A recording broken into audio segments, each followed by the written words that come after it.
¿Qué tal? Bienvenidos a la sesión del día de hoy, donde vamos a estar revisando la parte de estandarización y estadística básica. Vamos a partir antes que nada con esto del trabajo estándar. Como tú puedes observar en esta imagen, aquí yo te detallo cada uno de los pasos que tú deberías seguir si es que quieres estandarizar el trabajo.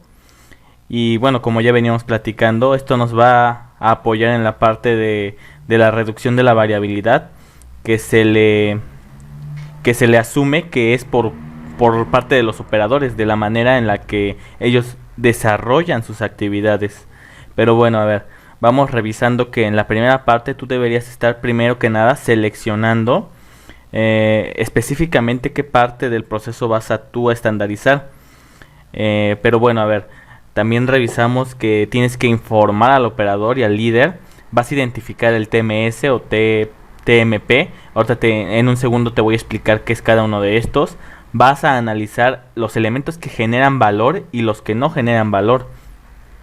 Y dentro de esas actividades que no generan valor, vamos a encontrar las que son necesarias y aquellas que no son necesarias. También vamos a procesar de 12 a 15 piezas y vamos a tomar el tiempo que tarda cada una de ellas. Vamos a registrar los tiempos y a calcular el mínimo. Registraremos el TA. Y después, si existen esperas, también se van a registrar. Se van a sumar las columnas TMS, TMP y las esperas. Y se van a documentar las instrucciones. Bueno, en esta imagen rápidamente te platico.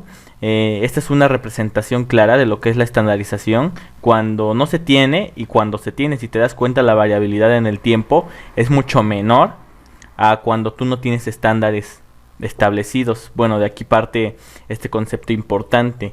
Creo que el tiempo que tú más regularmente tiendes a conocer es el tiempo de ciclo. ¿Qué es el tiempo de ciclo? Bueno, va a ser este tiempo en el que transcurre entre la obtención de dos piezas consecutivas a la salida de un proceso. Es el caso de que en estos nosotros lo utilizamos regularmente en lo que es la parte de Value Stream Mapping que vamos a revisar más adelante. Pero bueno, ahorita solamente te lo adelanto de esta forma. Vamos a revisar el tiempo manual de serie, el TMS. Este va a ser el tiempo que el operario emplea en completar todos los elementos de trabajo que se realizan en una serie con el ciclo automático de la máquina. Bueno, aquí te platico que estamos considerando el uso de máquinas automáticas. Aunque pues no, probablemente en tu proceso no esté incluido, no te preocupes, si no está incluido, tampoco debes registrarlo en las tablas que te voy a mostrar en un momento. También el tiempo manual paralelo, el TMP, va a ser ese tiempo en el que el operario emplea en completar los elementos de trabajo que se efectúan en paralelo con el ciclo automático de la máquina. Probablemente no te quede muy claro, pero por ejemplo, para la hoja de trabajo que vamos a estar revisando, estas actividades en paralelo, pues precisamente van a ser aquellas como las inspecciones o depositar en la caja. Y ahora te voy a decir por qué. Las esperas, bueno, prácticamente las esperas va a ser el tiempo que el operario espera que una máquina termine su ciclo de automático para que inmediatamente él pueda iniciar nuevamente las operaciones. También tenemos el tiempo de máquina en automático. Este va a ser el tiempo que transcurre desde que un operario pulsa un botón de encendido hasta que la pieza puede ser descargada. Durante este tiempo no es necesario que el operario se presente forzosamente junto a la maquinaria. Ya después tenemos este tiempo, el tiempo base, que es un tiempo manual de serie. Es el cálculo del TMS y el TA, como tú puedes recordar. El TMS es esta parte del tiempo manual de serie y el TA es el tiempo de máquina en automático. Pero bueno, a ver, vamos revisando rápidamente las hojas de trabajo estándar que te voy a proporcionar para que tú registres tus actividades. Bueno, este es un formato que te voy a proporcionar para que tú a través de este puedas identificar el tiempo que tarda cada una de las veces que mides. Como podrás recordar, yo te recomendé tomar entre 12 y 15, así que en esta tabla yo te dejo para registrar 15 mediciones. Vamos aquí en la parte superior a registrar el proceso, que para este caso es taladrar un diámetro interior de una carcasa. También vamos a registrar lo que es la fecha de análisis, la hora de análisis, la máquina con la que se realiza, que en este caso es un taladro de avance manual. ¿Quién observa? Bueno, en este caso puse mi nombre. Aquí la referencia va a ser la carcasa. Bueno, ya en esta parte te explico. El elemento de trabajo van a ser, bueno, aquellas actividades como carga de carcasa, taladrar diámetro. Y bueno, a cada una le vamos a hacer, al operar le vamos a hacer las mediciones. Es importante que cuando tú les notifiques que vas a hacer esto del trabajo estándar, no es para que ellos se sientan presionados o amenazados incluso. Es simplemente para que tú tomes el tiempo de la operación, no tanto del operario. Aquí tú puedes escoger, por ejemplo, si esta actividad genera valor o si no genera valor, o incluso si es un valor no agregado, pero que es innecesario, que es el peor de los casos. Pero bueno, para este caso lo dejamos como está. Aquí tenemos el tiempo manual de serie. Este va a ser el mínimo registrado entre todos estos datos. Como tú puedes observar, el 3 es el mínimo, no hay otro inferior a ese, y así va a ser con todos los datos. Y al final aquí te va a dar la suma. Aquí puedes realizar tú tus observaciones. Y bueno, aquí no creo que haya mayor problema. Luego pasamos a esta segunda hoja. Esta segunda hoja es similar, pero solamente cambiaron algunos datos, como por ejemplo el proceso ya no va a ser el que estábamos revisando de taladrar. No, bueno, sí es el mismo. Perdón. Pero la máquina ya es otra, ya es un taladro de avance automático. En el otro veíamos que era uno manual. Y bueno, aquí como referencia también tenemos la carcasa. Aquí tenemos otras actividades como descargar, cargar e iniciar el ciclo de taladrado. Tenemos rebabar diámetro de salida y depositar en caja, que todas son actividades que no generan valor. En este caso aquí teníamos una que sí generaba valor, bueno, dos, taladrar diámetro y rebabar diámetro de salida. Pero aquí bueno, aquí probablemente igual sea de valor agregado, solo que no la registré. Aquí registramos el tiempo manual de serie, pero aquí como ya es una máquina automática, ya lo vamos a registrar el tiempo en esta parte de lo que sea manual. Como tú puedes ver, en estas operaciones pueden ser manuales. El tiempo de máquina automático, bueno, ya inmediatamente reconocemos igual que va a ser precisamente la suma de lo que estamos tardando entre esta parte del 32 y si le sumamos este tiempo manual, nos va a dar como resultado el tiempo máquina automático. Es decir, si sumamos las esperas y el TMP 32 y 8 nos dan los 40. Aquí es un valor añadido por la máquina y aquí es una espera. La espera pues precisamente se obtiene del TA, también me das el TMP. Pero bueno, no creo que haya mayor complicación en esta parte. Ya aquí en esta hoja de trabajo estándar, nuevamente aquí creo que es la misma operación. No, aquí ya es otra, mira. En esta parte ya es escarear diámetro interior de carcasa. Y aquí usamos un escalador de avance manual. La referencia nuevamente es la carcasa, pero aquí tenemos una serie de actividades diferentes, como cargar carcasa, escalar diámetro interior de carcasa, descargar carcasa, limpiar, inspeccionar. Y bueno, aquí tenemos su categoría. Aquí todo se va a la parte de lo que es el TMS. Solamente se queda el tiempo máquina de 40. Pero bueno, aquí la sumatoria de todos estos va a ser 36. Entonces tú vas así a recolectar las partes de cada uno de tus elementos de trabajo, el proceso. Vas a registrar el tipo de máquina con el que se hace, y en base a las definiciones que te había proporcionado, si tienes más dudas puedes revisarlas. Pero bueno, no creo que haya mayor problema, es una hoja de trabajo sencilla. Así que bueno, continuamos. Bien, regresando a la parte de la estadística, vamos a revisar conceptos muy básicos de la estadística básica precisamente. Vamos a analizar que si nosotros necesitamos resolver un problema donde tengamos que utilizar unos métodos de observación de datos, podemos utilizar lo que es un censo o una muestra. Bueno, aquí en esta representación se ve a los individuos que seleccionamos entre una población. Probablemente no alcanzamos a medir toda por falta de recursos, de tiempo, que probablemente sean de las causas más comunes en las que te puedas limitar. Obviamente un censo te da mayor confiabilidad en tus datos, pero sí genera un costo pues, significativamente mayor. Así que tú de esto, bueno, vas a extraer tu muestra, vas a aplicar lo que son técnicas de estadística descriptiva, como lo pueden ser tablas, cuadros o gráficas. A partir de ello tú vas a estimar parámetros que ya vamos a revisar para finalizar este módulo. Y en estadística inferencial tú vas a aplicar también un conjunto de técnicas, ya sea de estimación por intervalos o pruebas de hipótesis. Vas a hacer una inferencia estadística para la población que en un principio estabas estudiando. Es decir, es como, si lo ves de este punto, es como un ciclo donde tú obtienes, gracias a estadística descriptiva, los datos de tu población a través de una muestra. Y bueno, a través de lo que es la estadística inferencial tú puedes inferir acerca de una característica en especial de esa población. Claro que también aquí se le agrega lo que es un error probabilístico, que pues no estamos libres de él, sino que también viene plasmado.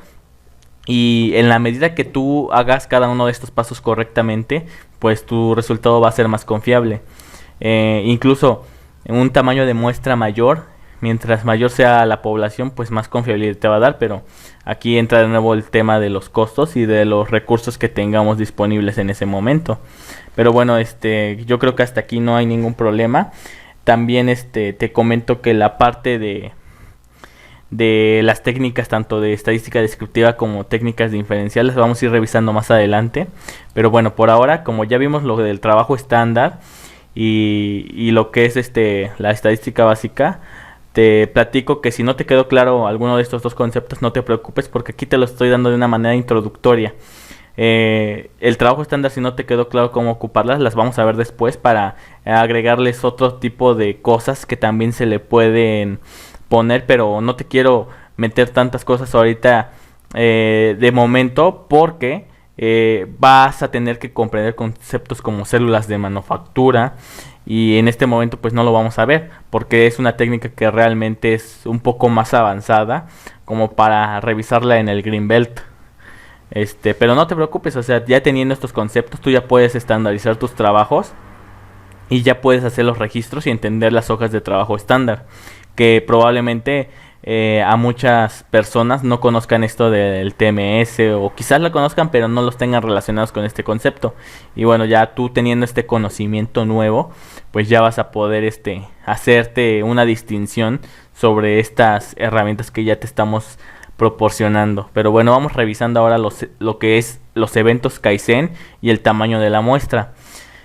Los eventos Kaizen nos van a ayudar precisamente a realizar mejoras en un corto plazo. Vamos a mejorar estas condiciones de trabajo, vamos a reducir desperdicios y vamos a mejorar la calidad. También como efecto secundario vamos a tratar el tema de la variabilidad, también se va a mejorar, y bueno, en parte a ello se debe a que los eventos Kaizen también consideran la estandarización dentro de las herramientas, su compendio de herramientas que pueden utilizar para atacar ciertos tipos de problemas. Pero bueno, entonces te platico. Normalmente aquí tenemos una serie de actividades de acuerdo al nivel que nos encontremos, ya sea antes del evento, durante o después de. Aquí tenemos una gráfica que nos muestra cómo estamos antes de un evento Kaizen, donde las actividades que no generan valor son las que predominan. Inmediatamente después están esas actividades que sí generan valor, y al final tenemos un pequeño porcentaje de actividades necesarias, que era como lo que veníamos revisando en las hojas de trabajo estándar. Ya después de un evento Kaizen se espera que lo que predomine ahora sean las actividades que generen valor y se vean muy reducidas aquellas actividades que no nos generan valor. Si te das cuenta, están realmente están empatadas lo que son actividades necesarias y las actividades que no generan valor innecesarias. Entonces, bueno, ¿cómo llegamos de un punto A antes de un evento a un punto B después de un evento? Bueno, antes que nada tenemos que identificar las oportunidades para aplicar estos eventos Kaizen. Regularmente esto lo hacemos cuando ya trazamos un mapeo de la cadena de valor, que lo vamos a estar revisando más adelante en el nivel Yellow Belt, me parece. Pero bueno, a partir de estos eventos Kaizen, tú vas a poder llevar de ese estado actual a un estado futuro a través de una serie de herramientas Realmente un evento Kaizen no se caracteriza porque sea precisamente una herramienta, sino que es más que nada un concepto de cómo nosotros vamos a implementar una serie de herramientas para resolver ciertos problemas. Bueno, aquí vamos a tener la situación actual, como te comentaba. Vamos a identificar la oportunidad de implementar ciertas técnicas para ciertos problemas. Vamos a clasificar también esos problemas, es decir, en una categoría A, B o C. Regularmente la categoría A son los que se pueden resolver de manera inmediata y no requieren tanto tiempo. Los de tipo C, bueno, vienen siendo lo contrario, ¿no? Aquellos que requieren más tiempo y probablemente no los acabemos cuando ya termine el evento, sino que vamos a tener que darle seguimiento, aunque ya cerremos el evento, pero se le va a dar continuidad. Vamos a también a aplicar las ideas, vamos a presentar los resultados y finalmente vamos a darle, como te platicaba, seguimiento a las mejoras. Bueno, en parte ahora del tamaño de la muestra, como yo te comenté, siempre hay que tener cuidado cuando nosotros generemos nuestra recolección de datos, porque en la medida que nosotros recolectemos menos datos de los que realmente se necesiten, nuestra muestra va a ser poco fiable. Y recuerda que una característica muy importante de una muestra es que sea representativa de la población de la cual se está extrayendo, porque si queremos inferir sobre una característica, tener un número menor de muestra nos hace tener cierta incertidumbre sobre lo que vamos a inferir de esa población. Así que bueno, te platico, ¿qué vas a necesitar? Vas a necesitar ya, antes que nada, determinar qué quieres tú obtener de esa muestra. ¿Quieres obtener una media o quieres obtener un porcentaje? ¿A qué me refiero con una media? Supongamos que tú tienes un conjunto de piezas que salen y salen, ponte que 10,000 por hora. Y entonces tú no vas a medir esas 10,000 y tú quieres determinar la media de esas 10,000. Porque sabes que tienen variación entre ellas. Entonces lo que tú tienes que hacer es establecer un buen muestreo, pero antes que nada tienes que establecer su tamaño de la muestra, es decir, cuántos datos vas a recopilar. En este caso, por ejemplo, si tú quieres determinar esta media, vas a utilizar esta o esta fórmula, dependiendo si conoces el tamaño de la población. Aquí, como yo te dije, son 10,000 piezas, entonces si lo conoces y lo puedes registrar en esta parte. Entonces le decimos aquí a la hoja, bueno, necesito una población, con una población de 10,000 piezas, perdón. Entonces ahora lo que viene, ¿qué le vas a agregar? Bueno, supongamos que tú quieres aceptar un margen de error o error experimental de 0.05%, que es uno que se considera, bueno, aceptable para este tipo de estudios. En la parte esta de error de la medida de variabilidad es este cuarto dato. Ahora te platico sobre el tercero porque es uno de los que requiere un poco más tiempo de explicación. Va a ser precisamente la desviación estándar que tengan tus datos, pero como, bueno, tú sabrás, en la medida que nosotros obtengamos nuestros datos, vamos a poder registrar cuáles realmente cuáles de esta desviación estándar vamos a poder obtener lo que es la variabilidad de estos datos. También vamos a poder obtener esta parte de lo que es el error probabilístico en la medida que nosotros determinemos el valor Z.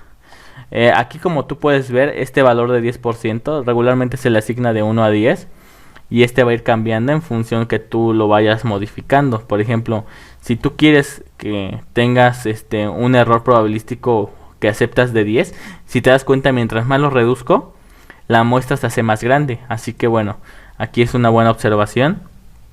Entonces aquí tú tienes una magnitud de intervalo de 90. ¿Por qué? Porque si le quitas el 10, la magnitud del intervalo va a ser precisamente el 100 menos el 10. El área de los extremos de ambos va a ser de 0.05, porque el 0.05 realmente representa un 5%. Entonces si sumas 5 y 5, vas a tener el 10% que estás aquí dispuesto a tolerar. Entonces aquí generas el valor de Z de alfa sobre 2 y este es el número que te va a resultar. Entonces aquí te está diciendo que para las 10,000 piezas tú tendrías que estar analizando 2.587. Bueno, aún así son bastantes, ¿verdad? Para recolectar en una hora. Así que probablemente aquí tú puedas realizar diversos ajustes. También puedas considerar tomar muestras en un intervalo de tiempo más pequeño para que no tengas tantas muestras. O bueno, puedes ajustar estas medidas, incluso puedes aceptar un error pues todavía más grande. Supongamos que si aceptas uno de 30, que no es recomendable, pero pero es posible calcularlo. Aquí, si te das cuenta, pues ya bajó bastante, ¿no? Bueno, aquí creo que no hay ningún problema. El tamaño de muestra realmente es sencillo calcularlo, pero es difícil establecer estos parámetros, porque aquí, bueno, muchas veces nos podemos confundir y cometer algún error. Bueno, pero también te estaba platicando que podemos también determinar el porcentaje. Si nosotros nos vamos a esta parte y seleccionamos, bueno, precisamente el porcentaje, vamos a poder nosotros determinar de una cierta muestra cuántos de ellos cumplen con una cierta característica. Por ejemplo, en este ejemplo, si nosotros no conocemos el tamaño de la muestra, utilizaríamos esta fórmula. ¿Por qué? Porque esta es la que empleamos cuando tenemos el tamaño de muestra conocido. Pero en este caso utilizaríamos lo que es P y Q, que es la probabilidad de éxito y la probabilidad de fracaso. En este caso tenemos que una seguridad del 90% de éxito y una 10% de fracaso. Normalmente cuando no se conoce se establece 50-50. Pero bueno, como en este caso sí la tenemos, nosotros podemos observar que nuestra muestra va a ser de 97 con estos datos que nosotros hemos ingresado. Bueno, supongamos que ahora lo que queremos hacer es, por ejemplo, ahora sí queremos conocer el tamaño de la muestra. Supongamos que es de 1000. Bueno, una vez que ya calculamos, si te dan cuenta, el número de muestras que tenemos que obtener es relativamente pequeño, pero si disminuimos el error, nuevamente va a crecer 122. Aquí probablemente este número tan bajo se deba a que la probabilidad de éxito es demasiado alta, así que podemos asignarle un 80 y un 20. Claro que eso no es tanto a criterio, sino realmente a través de la probabilidad, un concepto que vamos a estar revisando también más adelante. Y aquí ya tenemos un tamaño de muestra pues todavía más grande, ¿no? Pero bueno, creo que aquí no hay mayor problema. A ver, déjame ponerte una situación para ver qué fórmula tú ocuparías. Digamos que nosotros queremos calcular, para este caso, si nosotros queremos determinar el promedio y nosotros no conocemos la población, utilizaríamos ¿qué fórmula? Pues precisamente utilizaríamos esta fórmula. Esta fórmula. Porque queríamos calcular la media promedio, pero no conocemos el tamaño de muestra, así que recurrimos a esta fórmula inmediatamente. Y bueno, son las que vamos a estar utilizando más comúnmente en el desarrollo de nuestros proyectos Lean Six Sigma, cuando en ocasiones no podemos conocer la población, pero si normalmente ya tenemos tenemos a hacer un análisis de ciertas piezas que salen, ya vamos a tener una idea de cuánta es el tamaño de la población en ese momento, y vamos a poder extraer también el tamaño de la muestra que nosotros requerimos. Y bueno, ya para ir terminando, vamos a revisar esta parte de lo que es los métodos de muestreo. Bueno, tú ya sabes cuántos elementos vas a recoger de una cierta población. Es decir, por ejemplo, si estos fueran los datos de una población total, tú tendrías que determinar cuántos datos vas a obtener. Supongamos que es esta cantidad. Entonces, pero ahora, ¿cómo vas a recolectar esos datos? O sea, tú ya determinas esta cantidad, pero esta cantidad pueden ser estos datos, o pueden ser estos, o pueden ser estos, si son el mismo número. Ahora, ¿qué métodos nos facilita la estadística para precisamente recolectar de esta población datos que sean representativos? Es decir, ¿qué tal si en esta esquina se encuentran más concentrados el número 1, el número 2, es decir, números más bajos, y en esta parte están los números altos? Entonces, si nosotros extrajéramos la muestra de esta parte, no sería representativa porque solo representaría la parte más baja de la población. Entonces, lo que nosotros queremos es que de esta población tengamos todos los datos que sean representativos, para que al nosotros querer determinar alguna característica no omitamos ningún dato que sea importante para nuestro estudio. Entonces, ¿Qué métodos son? Bueno, principalmente vamos a encontrar dos, los de que se asocian a lo que es la probabilidad, los probabilísticos y los no probabilísticos.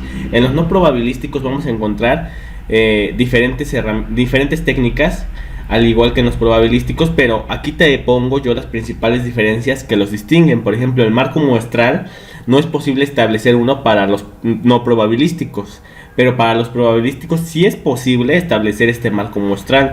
¿Qué es este marco muestral? Bueno, aquí este dato, este primero representa la cantidad número 1, aquí la 2, la 3, la 4, lo que no es posible con los no probabilísticos. Nosotros no podríamos establecer un número para cada uno de estos elementos de la población, que es muy importante para aplicar cualquiera de estas herramientas de aleatorio, simple, estratificado, conglomerados y sistemático. Bueno, después, la característica que deseamos medir es fácilmente visible si es probabilístico, pero difícilmente visible si es no probabilístico. Si se quiere demostrar matemáticamente, sí lo vamos a poder lograr con métodos probabilísticos, pero no lo vamos a poder hacer para métodos no probabilísticos. Bueno, aquí ya te comento cuáles son estos métodos. Es el decisional, convencional, voluntario o al azar. Pero ahora, dependiendo de eso, ahora vamos a analizar lo que son los probabilísticos, que precisamente te comento. El primero es el aleatorio simple. ¿Y en qué consiste? Bueno, aquí todos los elementos están enumerados, solamente que por efectos del ejemplo solo enumeré lo del sistemático, pero realmente cada elemento representa un número. Entonces, a partir de ello, nosotros seleccionamos este conjunto, esta población de cajas azules, y nosotros metemos en una tómbola diferentes papeles con cada uno de los números sin repetirlos, es decir, un único valor, porque si nosotros aumentamos la cantidad de un cierto número, estaríamos alterando el experimento. Entonces, lo que nosotros vamos a hacer es meter estos datos, estos papelitos, sacamos uno y a partir del número que salga es un elemento que vamos a considerar. Si te das cuenta, esto es completamente aleatorio.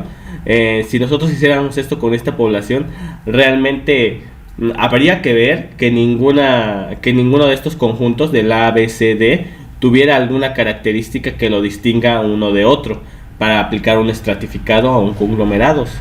Regularmente, entonces, te digo, esto se hace mediante una tómbola o mediante la fórmula de igual aleatorio que tiene Excel.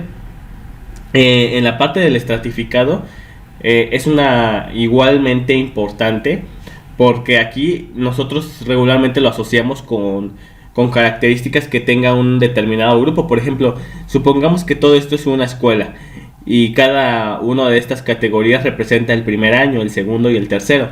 Es decir, si nosotros queremos obtener la cantidad de mujeres por carrera, no podríamos obtenerlo de toda la población en conjunto. Quizás deberíamos nosotros precisamente seleccionar por carreras para determinar cuántas mujeres hay en una determinada carrera con diferente grado. Y bueno, principalmente porque no es lo mismo decir que hay igual número de mujeres en una carrera de ingeniería mecánica que en una de ingeniería industrial. Bueno, el de conglomerados lo vamos a ocupar precisamente para cuando nosotros tratemos de identificar características de una población que se vea limitada por el aspecto geográfico, como lo pueden ser localidades o viviendas. Si te das cuenta, aquí los grupos tienen igual número de elementos que pueden ser representativos. Por ejemplo, el primero tiene casa con ventanas, el segundo casa sin ventanas, y así nos vamos. Cada uno tiene estos elementos, pero igualmente podemos extraer una muestra de cada uno de ellos que sí es representativa. Si te das cuenta, representa tanto casas como sin ventanas como con ventanas. En el sistemático, bueno, ya va a involucrarse mucho lo que es el aspecto del tiempo. Si te das cuenta, aquí nos escogemos nosotros el primer elemento, es decir, el número 3. Si hiciéramos este ejercicio, seleccionaríamos este número, el 15. Posterior a ello, con una fórmula obtendríamos un K2, donde nos dice que para el segundo elemento que debe ser seleccionado, después del 3, nos iríamos a que sería el 11, y para este ejemplo es el 5. Aquí, por ejemplo, aquí nos vamos 1, 2 y cae el 7, 1, 2 y cae el 9, y así podríamos hacerlo para esta parte, donde nosotros recolectaríamos de manera sistemática. Pero bueno, es importante que selecciones el correcto, porque a partir de ello tú vas a poder identificar mejor los elementos de tu muestra. Entonces, como veíamos, es importante, primero que nada, que establezcas un buen tamaño de la muestra, y segundo, que sepas recolectar los datos adecuadamente con uno u otro método. Bueno, ya como último tema, vamos a revisar la parte de los estimadores. Aquí tenemos diferentes tipos de posición central, posición no central, de variabilidad y de simetría. Para este ejemplo, estos datos que yo te preparé para este ejercicio, vamos a nosotros calcular cada una de ellas. Por ejemplo, si quieres calcular la media aritmética, que regularmente es la más común, considerarías que todos los datos, bueno, pues no tiene ninguna, son iguales, no tienen ninguno mayor importancia que otro, y sacaríamos directamente con la fórmula que nos proporciona Excel de promedio, el promedio de todos estos datos. Así que al final nos te estaría dando que este es el resultado. Pero lo que pasaría si nosotros tuviéramos una media ponderada, sería como lo que pasaba cuando tú asistías a la escuela, donde cada calificación de cada actividad, cada proyecto, aunque valen 100% individualmente, en la realidad, en el global, no valdrían igual, sino que algunas actividades valdrían más que otras. Por ejemplo, aunque tú sacaras un 100 en una tarea, no quiere decir que vayas a sacar 100 en todo el parcial, porque probablemente saques 100 en todas las actividades que valen únicamente el 50, pero sacas 0 en el examen. Entonces aquí pues no pasarías, ¿no?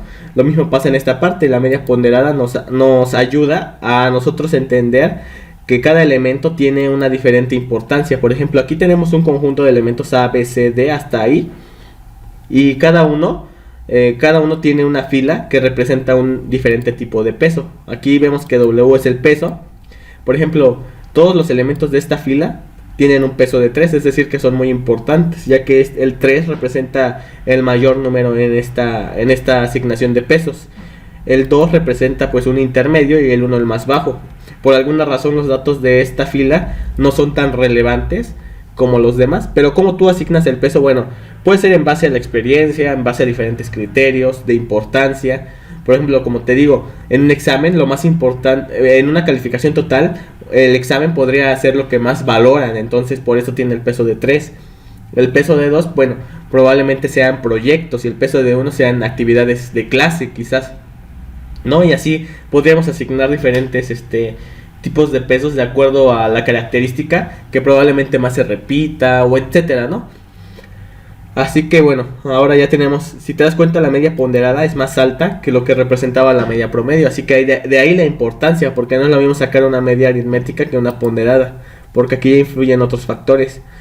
¿Y cómo se calcula todo eso? Bueno, va a ser el promedio de todos estos, pero en lugar de dividirlo entre el número de datos, lo dividimos entre la suma de los pesos. Si te das cuenta, aquí está la suma de los pesos. Si queremos sacar la moda, va a ser el dato que más se repite. Igual, nosotros aquí podríamos obtenerlo de este conjunto de datos con la función moda. Inmediatamente nos dice que el dato que más se está repitiendo es el 1. La mediana también la podemos calcular gracias a Excel con su función, y nos podría arrojar que la mediana es de 8.5. Esto quiere decir que si nosotros ordenáramos de menor a mayor los datos, el dato que se encuentra en medio precisamente va a representar la mediana. Para este ejemplo, como tú puedes observar, nos dio un 0.5. ¿Pero por qué? Si no hay ningún dato de 0.5. Bueno, lo que pasó es que dos números quedaron en el centro. Es decir, si nosotros ordenamos, probablemente quedó el 8 y el 9. Entonces, ¿cómo saca Excel esta cantidad de 8.5? Bueno, fácil. Suma los dos datos que están en medio y los divide entre 2, y es lo que nos daría para este ejemplo. Ya pasando a la parte de posición no central, tenemos diferentes tipos de medidas: los cuartiles, deciles y percentiles. Los cuartiles consideran que el 100% de los datos, los cuartiles los va a dividir en grupos, en 4 grupos que representan el 25% de toda la población, o de toda la muestra. Aquí tenemos esta cantidad, como tú puedes ver, en 4 veces 25 es el 100%. Pasa algo similar con los deciles. Divide nuestra muestra en 10 partes, que cada una representa el 10%. Y aquí en esta parte de los percentiles, divide la población en 100 partes, lo que cada elemento representaría el 1% probablemente. Entonces, bueno, aquí nosotros calculamos el primer cuartil, es decir, El primer cuartil representaría el 25% de los datos ordenados de menor a mayor. ¿Dónde cae? Bueno, aquí nos dice que cae en 5. Si nosotros hiciéramos los deciles, ya sería el 1. Y si hiciéramos el percentil, bueno, va a caer igual en 1 porque, pues obviamente, no hay un dato menor que el 1 y va a repetirse el 1. Ya en las medidas de variabilidad tenemos la desviación estándar, que como puedes ver aquí ya la calcula directamente con la fórmula de desviación estándar de una muestra. También tenemos lo que es la varianza, que únicamente es la desviación estándar elevada al cuadrado de estos datos, y el rango, que es el dato máximo menos el mínimo. Como puedes ver, el dato máximo que tenemos es 20, y si le restamos el mínimo, que es 1, tendremos 19. Y bueno, ya las de simetría nada más te comento que podemos utilizar algo que se llama coeficiente de Fisher o coeficiente de Pearson para hacer un determinado cálculo, pero en esta sesión no lo vamos a revisar. Únicamente me basta con que tú ya reconozcas las medidas de posición central, no central, y las de variabilidad, que son las que más vamos a ocupar. Pero bueno, con esto terminamos esta sesión.